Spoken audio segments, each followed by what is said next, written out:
Welcome. Thank you for watching this video presented by CostStoreFixtures. Questions should be emailed to CostStoreFixtures@outlook.com. This application uses the Microsoft Excel spreadsheet program. Microsoft and Excel are trademarks and property of Microsoft Corporation.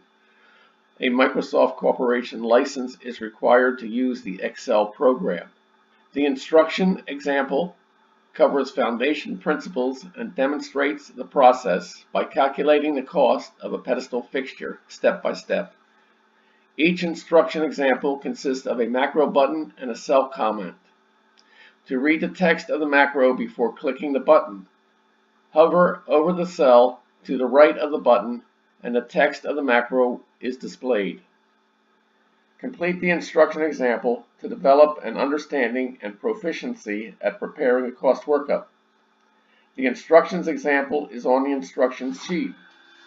The instruction sheet is the window currently displayed. The example starts at row 157. To get to the example, click the fourth button labeled B.000 Example Cost Workup Pedestal. The focus of step 1 of the 3 steps is on the principles of this process and how to enter dimensions on the single project dimensions sheet.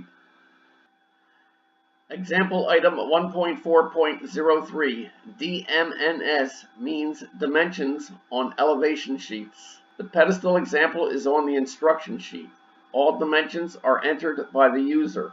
The instructions examples show how and where to make the entries. All macros that enter dimensions begin with DMNS. The label on the buttons that run the macros also start with DMNS. In normal use, when the user does not know how or where to enter dimensions, the process begins on the elevation pedestal sheet where the features are selected.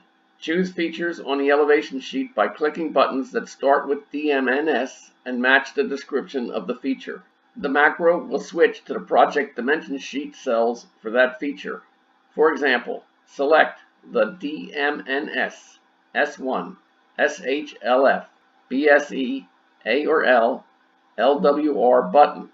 This macro will prompt you to enter dimensions for dimensions section 1, shelf, base, all or left, lower. If your selection is not correct, return to the elevation sheet and select the correct macro button, or enter the dimensions directly on the project dimension sheet if the correct cells are apparent. All button labels that begin with DMNS prompt you to enter dimensions. This example 1.4.03 is completed. Continue the instructions example by clicking item 1.4.04.